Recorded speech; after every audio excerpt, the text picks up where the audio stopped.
ዛሬ ስለ አዲስ አበባ አስቶ ከሶፍትዌር ኢንጂነሪንግ ቢኒያም ጋር ቆይታ እናደርጋለን። ሌላው ቢኒ ወደፊት ብትመጣና አንዳንድ ጥያቄዎችን ብትመልስ። ሞር የሰማቸው ያነበብኳቸው ጥያቄዎች አሉ። የመጀመሪያው ጥያቄ አስቱ ግቢ ውስጥ ኤሮስፔስ ኢንጂነሪንግ አለ ወይ የሚለው ነው። እኛ ግቢ ውስጥ ኤሮስፔስ ኢንጂነሪንግ አይሰጥም። አይ ቲንክ ጅማ አለ። ሌላ ደግሞ የሰማሁት ያለው ኢትዮጵያ መከላከያ ዩኒቨርሲቲ ላይ ነው ያለው። ሌላ ቦታ የለም። ኤሮስፔስ ኢንጂነሪንግ አይሰጥም። ሌላኛው ደግሞ አስቱ ግቢ ሶፍትዌር ኮምፒቲሽኑ እንዴት ነው የሚለው ማለት ለማጋነን ሳይሆን ግቢው በእኛ ጊዜ 1800 ተማሪ ነው የተቀበለው። አዲስ አበባ ሳይንስና ቴክኖሎጂ ዩኒቨርሲቲ ማለት ነው። 1800 ተማሪ ከተቀበለው ውስጥ አይ ቲንክ 300 አካባቢ ተማሪ ብቻ ነው ወደ አፕላይድ ሳይንስ የሄደው። አፕላይድ ሳይንስ ለመማር ሞላው ማለት ነው። ከዛ ውጪ እስከ 1500 ያለ ተማሪ ሶፍትዌር ኢንጂነሪንግ ፈላጊ ነበር። ከቤቱ ሲመጣ አስዮ መጣ ሶፍትዌር ለመማር ነበር ሲመጣ ማለት እና በዚህ ያክል ድረስ በጣም ግቢ ውስጥ ኮምፒቲሽን አለ። እንኳን እኛ ግቢ ውስጥ የፈመሰ አንድ ቃል አለ። ምን ልትማር መጣ ሲባል እንደ ማንኛውም አስቱ ተማሪ ነው የሚባለው ሶፍትዌር እንደ ማንኛውም አስቱ ተማሪ እና በጣም ኮምፒቲሽን ያለበት ዲፓርትመንት ነው ሶፍትዌር ማለት እንደ ግቢ በጣም ከባድ እና ያው አስቱ ለምትመጡት ተማሪዎች አንድ ነገር የምነግራችሁ ሀሳቡ ካላችሁ በሁለት ነገር ኮንፊደንት መሆን አለባችሁ። የመጀመሪያው በማትስ እና በፊዚክስ ማትስ እና ፊዚክስ ትሰራላችሁ ማለት ማትስ እና ፊዚክስ ፕላስ ደግሞ እንግሊዘኛ ከሰራችሁ ግቢ ውስጥ የትኛውን ዲፓርትመንት የእናንተ ነው። ምክንያቱም ሌላኛው ትምህርቶች ሽምደዳ ትምህርቶች ናቸው። ግቢው ፈተና ታፍ አድርጎ የሚያወጣው በቃ ፊዚክስ ላይ እና ማትስ ላይ ተማሪን በጣም ይገላል። ፕላስ ደግሞ አፕላይድ የሚባል አለ። አፕላይድ ማትስ ተብሎ አለ። እሱ ጋር በጣም ተማሪ ይጎዳል። በጣም እዛ ጋር ይጎዳል። ሌላኛው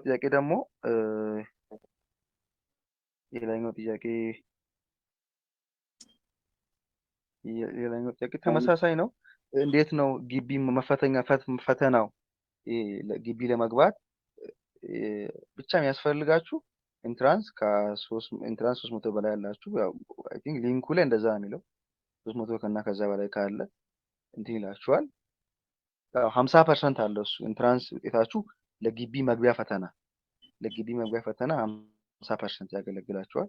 ፈተናችሁ ደግሞ ከ50 ነው የሚሆነው። ጥሬ ማርክ ፊዚክስ 10 ጥያቄ ሊሆን ይችላል። እንደዚህ አምስቱም ሳብጀክቶች እንግሊዝኛ፣ ማትስ፣ ኬሚስትሪ፣ ፊዚክስ፣ ባዮሎጂ አምስቱም ሳብጀክቶች 10 ጥያቄ ይወጣሉ። ከ50 አለቀ ማለት ነው ፈተናችሁ። አሁን ስትፈተኑ የአስቱ ግቢ ሳይንስ እና ቴክኖሎጂ መግቢያ ፈተና ስትፈተኑ አንዱ እንግሊዝኛ ሰርታችሁ ንክስት የምትሉት ጥያቄ ማትስ ሊሆንባችሁ ይችላል። ቀጣይ ማትስ ሰርታችሁ ፊዚክስ ሊሆን ይችላል። እንደዚህ 50ም ጥያቄ ተደበላልቆ ነው የሚመጣላችሁ። የኛ ጊዜ የተደበላለቀ ነበር 50ም ጥያቄ ስንጠየቅ የነበረው። 50 ማርክ በጥሬ እያንዳንዱ ማርክ ይቆጠራል። ኢንትራንሳችሁ ደግሞ ከ50 ይያዝላችኋል። ከዛ ደግሞ ግቢ ውስጥ እንዴት ነው ቀጣይ ጥያቄ ያይሁት ደግሞ ግቢ ውስጥ እንዴት ነው ኢንትራንስ ኤግዛም እንደ ጂፒኤ ላይ ይያዛል ወይ ምናምን ለፊልድ ምርጫ። በእኛ ግቢ ኢንትራንስ የሚጠቅማችሁ የግቢን ፈተና ተፈተናችሁ እንድትገቡ ብቻ ነው። እሱ ግቢ ውስጥ በእኛ አዲስ አበባ ሳይንስና ቴክኖሎጂ ዩኒቨርሲቲ ውስጥ የሚጠቅማችሁ በቃ ግቢው ተፈተናችሁ ለመግባት ብቻ ነው። ከዛ ውጪ በግቢ ውስጥ ለየትኛውም ዲፓርትመንት ግቢ ውስጥ መታችሁ የምትሰሩት ውጤት ነው የእናንተን ዲፓርትመንት የሚወስነው። ሌላኛው ጥያቄ ደግሞ የተነሳው ኮሚኒቲ የተሻለ ነው ወይ በአስቱ ለሶፍትዌር ኢንጂነሪንግ? ቱ ቢ ኦነስት ላይክ አስቱ ግቢ ውስጥ አስቱ ግቢ የሚታወቅበት አንድ ነገር አለ። እሱ ክለብ ነው። በአስቱ ውስጥ ላይክ ከምንም ተነስቶ ላይክ ኪነ ጥበብ ላይ ጊፍትድ ከሆናችሁ በሲጂአይ ተብሎ በጣም ብዙ እስከ 7-8 በላይ ክለቦች አሉ በአስቱ ግቢ ውስጥ። በፕሮግራሚንግ ከፈለጋችሁ በሶፍትዌር ኢንጂነሪንግ ከሆነ ላይክ ይሄ ኤቲዩሲቪ የሚባል ካምፓኒ አለ በግቢ ውስጥ ተማሪዎችን በፓይተን ፈተና ተቀብሎ በፓይተን ፈተና ተቀብሎ በሶፍትዌር ኢንጂነሪንግ በፕሮብሌም ሶልቪንግ ላይ በጣም ብዙ ፕሮጀክቶችን ያሰራል። ፕላስ ደግሞ ለጉግል፣ ለብሉምበርግ፣ ለአማዞን በሚሆን ልክ በእነሱ በሚሆን ልክ ኢንተርቪ በዛ ልክ ያለማምዳቸዋል። እንደውም አንድ ዳታ ያየው ኤቲኦሲቪ ከሚማሩ ልጆች 27%ዎቹ የጉግልን ኢንተርቪው የሚያልፉ ናቸው። ጉግል ኢንተርቪው አድርጓቸው ኢንተርንሺፕን የሚያገኙ ናቸው። አብዛኞቹ ደግሞ ያንን ኢንተርንሺፕ ደግሞ ሲጨርሱ ፉል ታይም ተቀጥረው የሚሰሩ ናቸው ማለት ነው በአስቱ ግቢ ውስጥ ያሉ ልጆች። ስለዚህ ሶፍትዌር ኢንጂነሪንግ በአስቱ ግቢ ውስጥ በጣም ተፈላጊ ነው። ፕላስ ደግሞ ኮሚኒቲው በጣም የተሻለ ነው፣ በጣም ያሰራል። አሁን አስቱ ግቢ የምትማሩት ብዙ ጊዜ ከሲኒየሮቼ እንደሰማው ሶፍትዌር ኢንጂነሪንግ የሚማሩት ልጆች ከሰኞና ማክሰኞ እና ሮብ ግማሽ ቀን ነው የምትማሩት። ከዛ በኋላ ሐሙስና አርብ አብዛኛው ጊዜ ፍሪ ነው። በግላችሁ ፕሮጀክቶችን እንድትሰሩ በግላችሁ ፍሪላንስ እንድታደርጉ ግቢው ያመቻችላችኋል። እንዲሁም ደግሞ ሁሌ በግቢ ውስጥ ለየትኛውም ዲፓርትመንት ሮብ ቀን ከሰዓት ትምህርት አይኖርም። ሁሉም ተማሪ ክለብ ለሚሳተፍበት ቀን ነው። ነው የሚሆነው ማለት ነው። ሌላ የተነሳ ጥያቄ የግቢ ፈተና ብቻ እኔ ሲኒየሮችም ከዚህ በፊት ላይ ተመርቆ የሚወጡ ከዚህ በፊትም ግቢ በፈተና ስለሚቀበል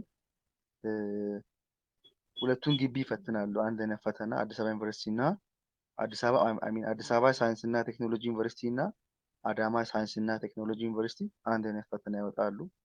ከዛ ውስጥ አይ ቲንክ እንደሰማሁት ነው የምላችሁ ቶፕ ተማሪዎችን ቀድሞ አዲስ አበባ ይወስዳል። አዲስ አበባ ሳይንስ እና ቴክኖሎጂ ዩኒቨርሲቲ ይወስዳል። ከዛ በኋላ ቀጥሎ ያለውን ደግሞ አዳማ እንደሚወስድ ሰምቻለሁ። ውጤታችሁ የተሻለ ከሆነ የተሻለ ከሆነ አዲስ አበባ የማግኘት ቻንስ አላችሁ። አይ ቲንክ በአሁኑ ደግሞ ጭራሽ በግል ለይተው የትኛውን ዩኒቨርሲቲ ነው የምትፈልጉት የሚባል ወጥቷል የሚል አይ ቲንክ ኦፕሽን ያለ መሰለኝ። በእኛ ጊዜም ነበረ፣ ግን በአንዳንድ ሁኔታዎች ያ ምርጫ አልተከበረም። ለምሳሌ አዲስ አበባ ሞልታችሁ አዳማ የማግኘትም ቻንስ ነበረ። በአምናው አዲስ አበባን ሳይንስና ቴክኖሎጂ ሞልታችሁ አዳማን የማግኘት ቻንስ ነበረ።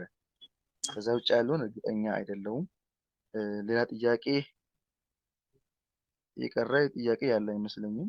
ኦኬ ቢኒ አንድ በ520 የሰራ ተማሪ አስቱ እንዲገባት ሪከመንድ ታደርጋላችሁ የሚል ጥያቄ አለ።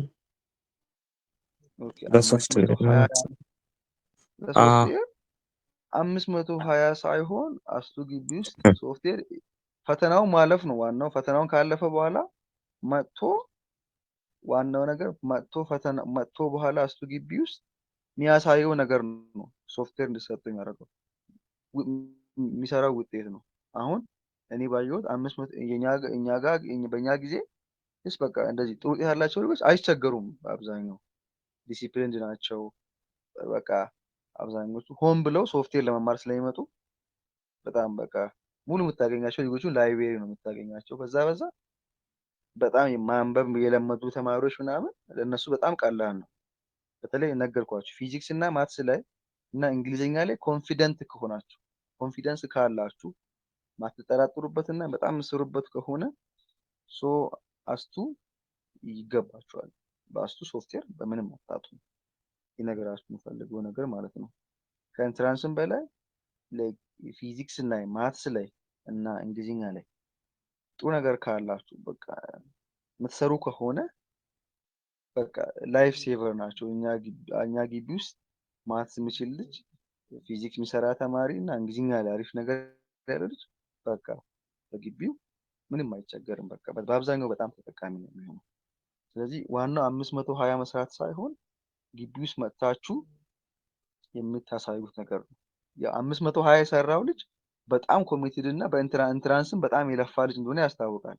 ስለዚህ በእኔ እምነት ይህ ልጅ ቢመጣ አስቱ ላይ ሶፍትዌር ያጣል ብዬ አላስብም።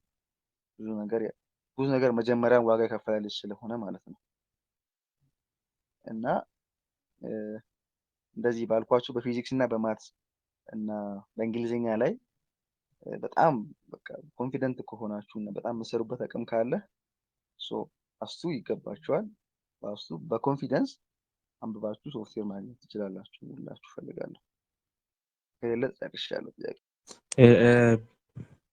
ቢኒ ስለ መግቢያ ፈተና ምን እንደሚመስል ኢንትራንሱ ማለት ነው። ግቢ መግቢያ ምርጫ ነው ምንድነው አይነት ነገር? ኦኬ እሺ፣ መግቢያ ፈተና እኛ ጊዜ በነበረው ምርጫ ነበረ። አብዛኛው ሙሉ ፈተና እንግሊዝኛ ፓራግራፍ ነበረው። ፓራግራፍ ተነቦ የሚሰራ 4 ጥያቄ ምናምን ነገር ነበረ። ከዛ ግራመር ፓርት አለው። እንደዛ አይደል? የእንግሊዝኛ ፓርት እንደዛ ነው። ማትስ ፓርት ግን በእኛ ጊዜ አንዳንድ ያልተማርናቸውም ነገሮች ተጨምሮ ወጥቶ ነበር። ላይክ ሊሚት ጥያቄ ወጥቶ ነበር። ባዮሎጂም ደግሞ በጣም በእኛ ጊዜ ያልነበሩ በ12ኛ ክላስ ላይ ያልተማርናቸው ከጄኔቲክስ ጋር ጄኔቲክስ ኢንሄሪዲቲ የሚለው በጣም ጥያቄ ነበረው። በዛን ጊዜ ማለት ነው በእኛ ጊዜ። በአሁኑ ግን እንደዛ የሚሆን አይመስለኝም። ምክንያቱም ትንሽ የካሪኩለሙ መቀየር በጣም ታውቋልም ብዙ ነገር እንትን ያገናዝባለሁ ብዬ አስባለሁ። ፊዚክስም አንዳንድ የድሮ የ12ኛ ክላስ ጥያቄዎችን መጨመር ነበር። ይሄ ላይ ኦፕቲክስ አካባቢ የነበሩ ምናምን ጥያቄዎችን ኦሲሌሽን አካባቢ መጠየቅ ነገር እንደዝንባሌ ነበር ከድሮ ካልኩለም ወስዶ ማለት ነው። በአሁኑ ግን እንደዛ የሚሆን አይመስለኝም። ኖርማል ጥያቄ የምትጠይቅ ይመስለኛል። ብቻ ምርጫ ነው ፈተናው። ምክንያቱም ሌላ ነገር ማድረግ አይችሉም። ኦንላይን ከሆነ ከምርጫ ውጭ መፈተን አይችሉም። ምክንያቱም ማኑዋሊ በጣም ስለሚቸገሩ እንደዛ ነገር አያደርጉም ብዬ ነው የማስበው። ብቻ ስማችሁም በሚሰጣችሁ በእናንተ ፓስወርድ ነው ገብታችሁ ኦንላይን የምትፈተኑ። ጥያቄ እናንተ ሳሚት ማድረግ ብቻ ነው ገብታችሁ በምትፈተኑበት ቦታ ነው። ፈተናው ደግሞ በሁሉም ቦታ ይሰጣል። አይ ቲንክ በየዩኒቨርሲቲዎቹ ይሰጣል። እኔ በነበርኩበት በአካባቢ ባለ ዩኒቨርሲቲ ነበር የተፈተንኩት። ሌሎችም እንደዛው ነበር ተፈትኖ የመጡት። አዲስ አበባም ያለው በአዲስ አበባ፣ አዳማም ያለው አዳማ፣ እንደዚህ በቃ በየአካባቢ ፈተናው ሲሰጥ ነበር። የመግቢያ ፈተና አብዛኛው ምርጫ ነው። ኦኬ አሪፍ ነው። ብቻ ብዙ ነገር ብሎናችኋል እና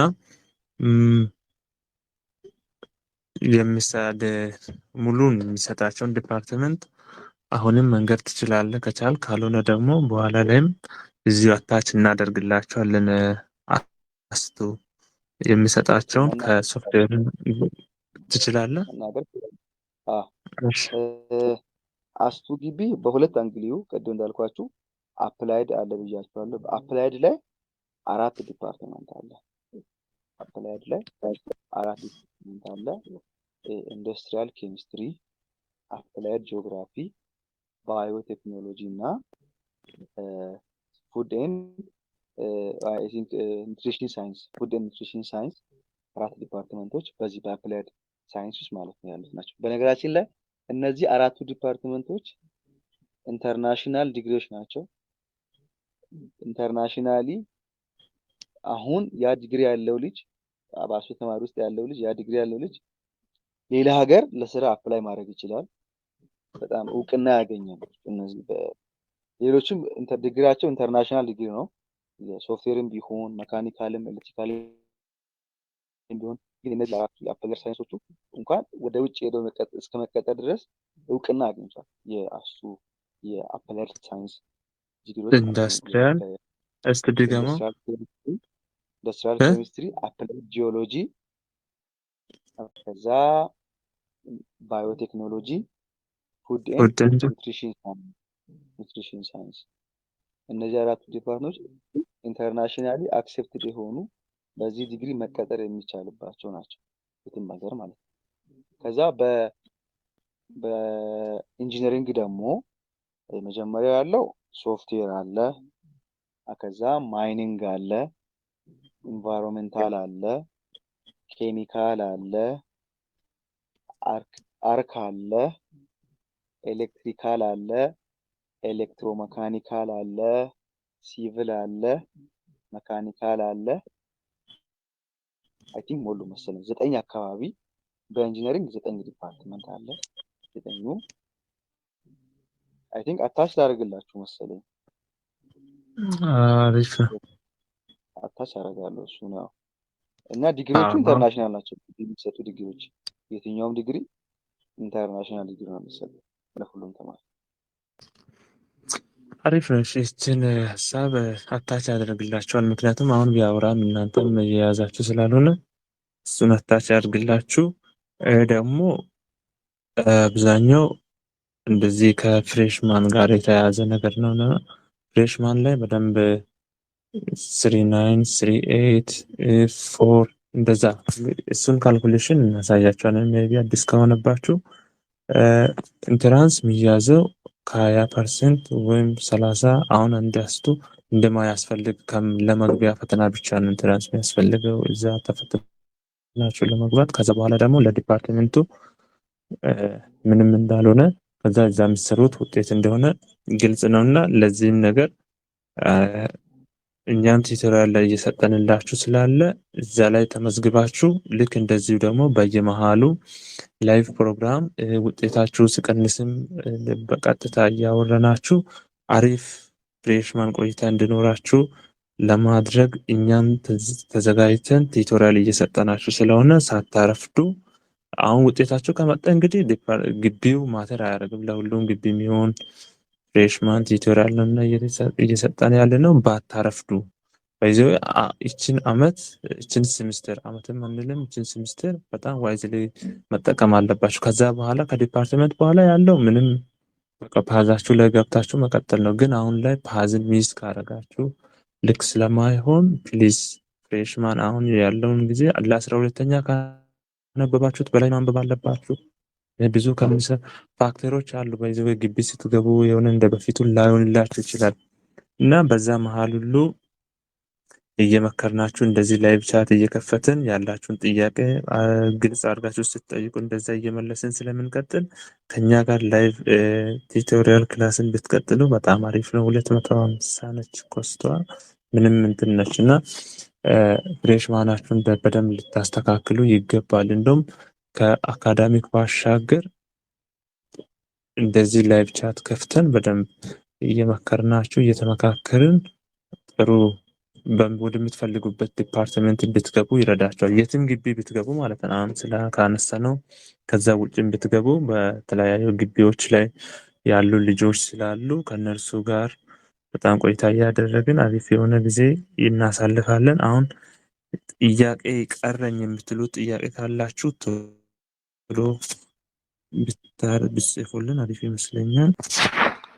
ካልሆነ አንድ ለሁለት ሰው እድል ልስጣችሁ ከእናንተ መካከል እስቲ ሬይዝ ዩር ሃንድ አንድ ሁለት ሰው አስተያየትም የሆነ ጥያቄ ካለባችሁ እሺ ቀጥል። ማን እንደ ሂር ዩ አር የሚለው ባዮ ያለው ማውራት ትችላለህ። እሺ አመሰግናለሁ። አንድ ጥያቄ ነበረኝ እሱን በተመለከተ ብራዘር። እሺ ጠይቀ። መግቢያ ፈተና እነሱ የሚፈትኑት ማለት ነው ከ50 እንዴት ነው የሚያዙት? ስንት መመለስ አለብን ለመግባት ማለት ፈልጌ ነው። ቢዝነስ ኦኬ አሮን ነው ብቻ ኤግዛክትሊ ምን ማለት እንዳለብኝ አላውቅም። ስንት እንዴት መመለስ ነው እንዳለብኝ ያያዙ እንዴት ነው ማለት እንዴት መሰለ የሚሆነው ግቢው ቶፕ ነው የሚመርጠው። ቶፕ ለምሳሌ ግቢ የሚፈልገው ተማሪ ብዛት አለ አይደለ? ይወርዳል እስከዛ ድረስ። ለምሳሌ ግቢው 1500 የሚፈልግ ከሆነ እስከ 1500 ይወርዳል ግቢ ማለት ነው።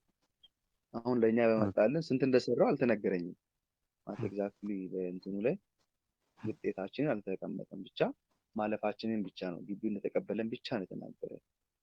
ከዛ ውጭ ያለፈውን ግቢው አልተናገረንም።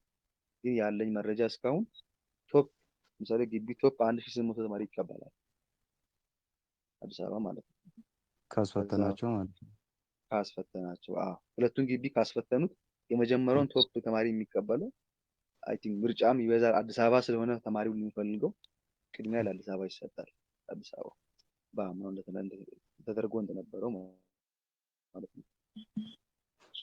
በጣም ግልጽ የሆነ መረጃ የለም። ይሄን ያክል ከዚህ ያክል በታች አልተቀበልንም ከዚህ ያክል በታች ይባል ስኬል ይሄ የሚሰሩት አይ ቲንክ ዳታዎቹ አምናም እንደዚህ የሆነ ቅሬታ ተነስቶ ነበር በዚህ ሁኔታ። ምክንያቱም ተማሪዎች ውጤት ጥሩ ውጤትም ሰርተው ኢንትራንስ ውስጥ ውጤት ያላቸው ልጆች እንዴት አላለፍንም ወይ ምናምን ብሎ ጠይቀው ይህን እኛ አናውቅም ዲኑ ፕሬዝዳንቱ እና የሁለቱ ዩኒቨርሲቲ ፕሬዝዳንቶች ናቸው ቁጭ ብለው እንደዚህ ያደረጉት ምናምን ብለው የዚህ አይሲቲ ባለሙያዎች ሲናገሩ ነበር የነበሩ።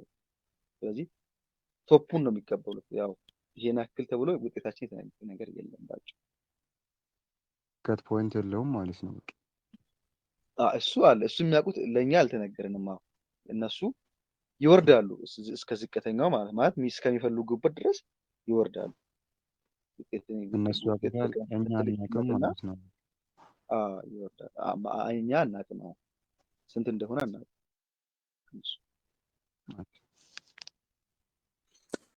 ኦኬ አሪፍ ነው። እሺ የመጨረሻው አንድ ሁለት ተማሪ ብቻ እድል ብትስጡ አይ ሃቭ ጋድ አይ ዊል ቢ ኦኬ የሚል ካውንት ተጠራ አድርገህ አውራ።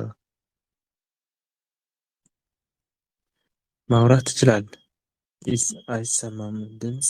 እሺ የኔ ጥያቄ ደግሞ ላስቱ ላወራው ልጅ ነው እና ኒውክሌር ኢንጂነሪንግ ይጀምራል ምናምን ሲባል ነበር እና ቀጣይ ዓመት ልክ እኛው በአሁኑ ዓመት ስንገባ ልክ ፍሬሽማን እንደጀመርን ማለት ልክ ፍሬሽማን ስንጨርስ የመግባት ማለት የመጀመር እድል አለው እና ሁለተኛው ደግሞ ኤሌክትሮ መካኒካል ብንማር ለሴት ልጅ ፖሲብል ማለት በሶስት ደቂቃ አትማሪ ነው የሚለኝ። ማለት ኤንድ ያላቸው ትምህርቶች ኤሌክትሮ ኤንድ መካኒካል አይደለ ማለት ጥሩ አይደለም። ኤንድ ያላቸው ትምህርቶች ይባላል። ሁለቱም ላይ ሳትማች እውቀት አይኖራችሁም ስለሚባል ምን ታስባለህ?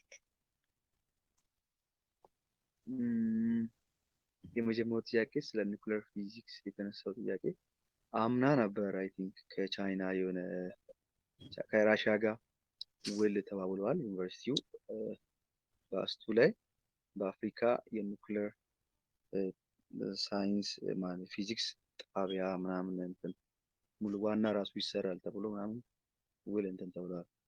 ግን ይጀምራል ተብሏል። ግን አሁን ዘንድሮ ለምሳሌ ለእናንተ ለተፈታኞች የወጣ እንትን አለ። ተፈታኞችን በዚህ ዲፓርትመንት ተቀበለን አሁን ብትቃላ ፍሬሽማኖችን ለመቀበል በወጣው ሊስት ውስጥ ኒውክሌር ፊዚክስ የለም። ይሄ ማለት ደግሞ እናንተን በዚህ ዓመት ኒውክሌር ፊዚክስ ተቀብሎ ማስተማር አይችልም ማለት ነው። ቀጣይ ዓመት 2019 ላይ እናንተ ዲፓርትመንት መርጣችሁ ስትገቡ አትሞሉትም ማለት ነው። ምክንያቱም እናንተን አናውንስ ለእናንተ ራሱ ዩኒቨርሲቲው ዲፓርትመንቶቹን ሲያስተዋውቅ አልጨመረም ይሄንን ዲፓርትመንት ማለት ነው።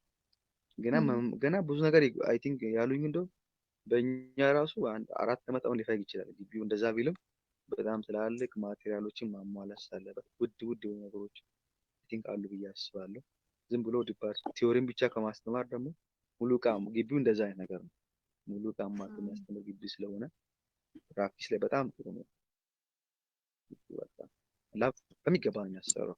በጣም አድርጎ ነው የሚያሰራው እና ስለዚህ በአሁኑ ጊዜ ቀጣይ ዓመትም አይኖርም ያለው ኤቪደንስ በዚህ ፍጥነት አይጀምሩትም። ዲፓርትመንት ትንሽ ይቆያል። ግን ውል ከራሻ ጋር ከራሽያ መንግስት ጋር ተዋውሎ ጨርሷል ብሎ ግን አልተጀመረም ስራው ማለት ነው። ዩኒቨርሲቲው ማስተማር አልጀመረም ገና። ሁለተኛው ጥያቄ ደግሞ ኤሌክትሮሜካኒካል እና ስለ መካኒካል አካባቢ ነበር እና እውነት ለመናገር መካኒካል እኛ ግቢ በጣም the worst የሚባለው ነው እና ማለት በጣም መጥፎ ማምራን ያሉበት ነው። በጣም ማምራን ይጎዳሉ እና አይ ቲንክ ሴት ያለ አይመስለኝም። አንድ ሁለት ሴት ነው ያለው በዛ ዲፓርትመንትም። ምክንያቱም በጣም ያስጨንቃሉ በጣም ፕላስ ደግሞ ይሄ ሴቶችን ራሱ ማምራን ራሱ ለምን መጣችሁ አይነት ስታተስም አለ ግቢ ውስጥ። ይሄ ለእናንተ አይሆንም ብሎ መምህራኖች ራሱ በዛ ክላስ ያወራሉ ይባላል። መካኒካልም ማለት ነው። በዚህ ያክል በጣም ግቢ ውስጥ እንትን ይደረጋል ማለት በጣም መምህራኖቹ ክፉ ስለሆኑ ነው። በአስቱ ግቢ ውስጥ ሴቶች ራሱ ባይገቡ ይባላል በጣም። ሁለተኛው ደግሞ ኤሌክትሮሜካኒካል ነው ያልሽ። ኤሌክትሮሜካኒካል ትምህርቱ እውነት ለመናገር በጣም ቤስት ትምህርት ነው። ተማሪ ሞር ከእንትን አንጻር ከኤሌክትሪካል እና መካኒካልን አንድ አድርገሽ የምትማሪው። ግቢው ደግሞ ሞር ወደ ስማርት ነገር ያደላል ማለት ይሄ መካኒካል ላይ እንትንም ላይ ምናምን ሳይሆን በሮቦቲክስ ላይ በማሽን ለርኒንግ ላይ ያተኩራል ግቢ ማለት ነው። ስማርት ነገሮችን መስራት ላይ ምናምን ነገር ያተኩራል ግቢው ለየት ባለ ሁኔታ ማለት እንደ ሌላው ግቢ አይነት ኤሌክትሮሜካኒካልም አይደለም ያለው። ያሱ ግቢ ይለያል እና እኔ ማውቃቸው ጓደኞች አሉኝ ሴቶች ኤሌክትሮሜካኒካል ላይ እንደ መካኒካል በጣም የሚያስፈራ አይነትም አይደለም። ሴቶች በኤሌክትሮሜካኒካል ላይ ብዙ አሉ ይማራሉ። ግን እሱም ቢሆን ትንሽ ሴቶች ይከብዳል ምናምን ያሉ ግን ማትስ እና ፊዚክስ ከተቻለ ችግር የለውም ያስቀጥላል እሱ ዲፓርትመንት ማትስ እና ፊዚክስ ጋር እንጂ በጣም ደስ የሚልና አይ ቲንክ አዲስ አበባ ላይ በአዲስ አበባ ደረጃ የሮቦቲክስ ሳይንስ የሮቦቲክስ ካምፓኒ የከፈተ ልጅ ራሱ አለ። ከአስቱ ግቢ ወጣ አንድ ልጅ መጥቶ ኦሪየንቴሽን ቀን እሱ ነበር ንግግር ያደረገው እና በጣም ተፈላጊ ነው ግቢ ውስጥ። አይ ቲንክ በዚህ አመት ሁለተኛ ተፈላጊ ዲፓርትመንት የነበረው እሱ ነበር። ሶፍትዌር ቀጥሎ ኮምፒቲሽን የነበረው ኤሌክትሮሜካኒካል ነበር በእኛ ግቢ ውስጥ ማለት ነው። እና ሴቶችም ደግሞ አሉ የገቡ ሴቶች ምንም ኖርማል ነው እሱ ዲፓርትመንት። ግን መካኒካል ግን እንደኔም ለሴት ልጅ በጣም ይከብዳል ተብሎ ሲወራም ሰምቻለሁ። ትንሽም ይከብዳል ማለት ነው። በዛ ሴቶች አይገቡም ብዙ ጊዜ እሱን ዲፓርትመንት። አመሰግናለሁ። ኦኬ እንግዲህ ተመልሰውልሻል ብዬ አስባለሁ። ደግሞ እንግዲህ ይህን ይመስላል። በፕራይቬት ቲዩቶሪያል ቻናል ስትመጡ በሰፊው እናገኛችኋለን። ጥያቄዎቻችሁን አሁንም ማስቀመጥ ትችላላችሁ። ደህና ያደሩ። ያልተመለሰ ጥያቄ እንግዲህ ያለ አይመስለኝም። በጽሁፍ እንመልስላችኋለን። ቻው ሃቭ ናይስ ናይት። ሀሳብ የሰጣችሁትን ደግሞ በጣም እናመሰግናችኋለን ሲኒየር ተማሪዎቻችን።